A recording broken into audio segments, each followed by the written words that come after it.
नमस्कार। आज हम बात करने वाले हैं अपना एआई की। ये कहानी है कि भारत अब सिर्फ दुनिया भर के एआई टूल्स को यूज नहीं कर रहा, बल्कि वो अपना खुद का एआई पावर हाउस बना रहा है। तो चलिए समझते हैं कि इसका हम सबके लिए मतलब क्या है। ठीक है, तो चलिए एक छोटी सी पहेली से शुरू करते हैं। स्क्रीन पर देखिए, हमें लेफ्ट से शुरू करके राइट तक पहुंचना है। रास्ता क्या होगा? जरा सोचिए, पर मैं बता दूं, ये उतना सीधा नहीं है जितना लग रहा है। और जवाब ये है, देखिए, हमें तो भूल भुलैया के अंदर जाना ही नहीं था। इंस्ट्रक्शन था लेफ्ट से राइट जाना, तो बस ऊपर से निकल जाइए। कभी कभी ना जवाब प्रॉब्लम के अंदर नहीं, बाहर होता है। और पता है, एआई बिल्कुल यही कर रहा है। वो हमें प्रॉब्लम्स को एक बिल्कुल नए एंगल से देखने में मदद कर रहा है।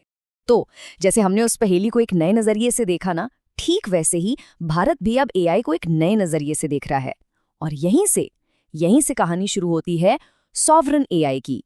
अब सोचिए, जब हम सभी ग्लोबल एआई टूल्स इस्तेमाल करते हैं, तो हमारा जो इतना कीमती डेटा है, वो किसके कंट्रोल में है? इस सवाल का जवाब है सॉवरन एआई। इसको समझने का ना एक बहुत ही आसान तरीका है, किराए का घर वर्सेस अपना खुद का घर। जो क्लाउड एआई है, वो समझिए किराए का घर है। आपका डेटा विदेश में है, खर्चा कभी कम कभी ज्यादा, और कंट्रोल मकान मालिक के हाथ में। लेकिन सॉवरन एआई है आपका अपना घर। डेटा अपने देश भारत में, खर्चा फिक्स्ड, पता है कितना आएगा, और पूरा कंट्रोल आपके अपने हाथ में। तो बिल्कुल सीधी सादी भाषा में कहें तो सॉवरन एआई का मतलब है कि किसी भी ऑर्गेनाइजेशन का एआई सिस्टम, उसका डेटा और उसको चलाने वाली जो कंप्यूटिंग पावर है, वो सब कुछ उसकी अपनी ज्योग्राफिकल बाउंड्री के अंदर रहे और उसी के कंट्रोल में रहे। मतलब सीधी सी बात है, पूरा कंट्रोल अपने हाथ में। लेकिन एक बड़ा सवाल उठता है कि आखिर भारत इस रास्ते पर चल क्यों रहा है? इसकी जरूरत ही क्यों पड़ी? ये आत्मनिर्भरता की जो दौड़ है, ये इतनी जरूरी क्यों हो गई है? चलिए, इसके पीछे के जो असली कारण हैं, उनको समझते हैं। तो इसके पीछे ना कई बड़े कारण हैं। सबसे पहला तो है स्ट्रेटेजिक इंडिपेंडेंस, मतलब किसी एक विदेशी कंपनी पर डिपेंडेंट नहीं रहना। दूसरा, सॉवरन कंट्रोल, यानी हमारा डेटा हमारे देश की सीमाओं के अंदर ही रहे। तीसरा है डेटा सिक्योरिटी, और ये तो हमारे पीएसयूज और बैंकों जैसे सेक्टर्स के लिए बहुत ही जरूरी है।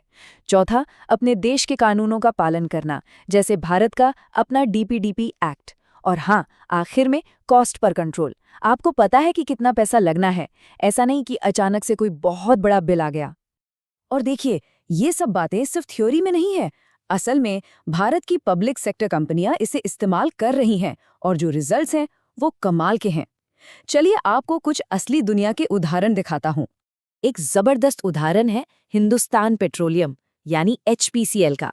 उन्होंने बताया कि एआई की मदद से जिस काम में उन्हें पहले 4 घंटे लगते थे, अब वो काम सिर्फ 18 मिनट में हो जाता है। सोचिए, 4 घंटे से सीधा 18 मिनट पर। ये एक बहुत बड़ा बदलाव है। ये मामला क्या था?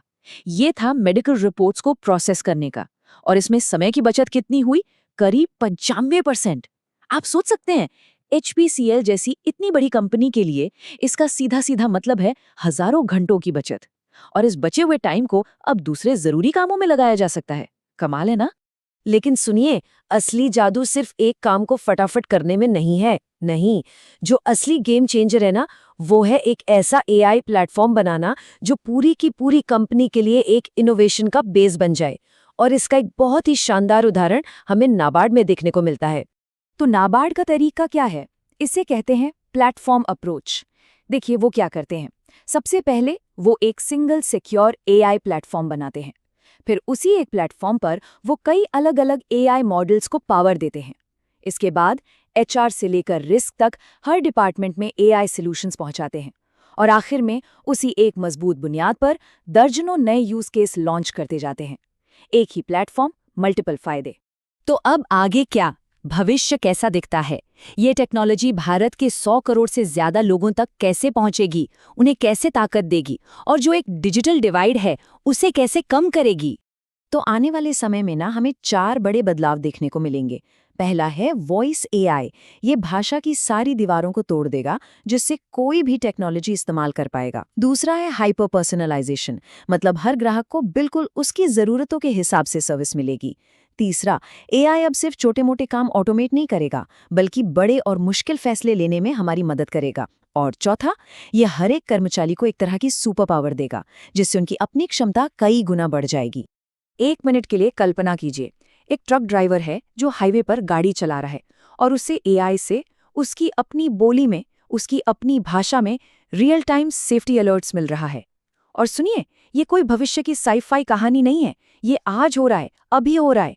ये दिखाता है कि वॉइस एआई भारत जैसे देश के लिए कितना बड़ा गेम चेंजर हो सकता है। और आखिर में एक सोच जिसके साथ मैं आपको छोड़ना चाहती हूँ।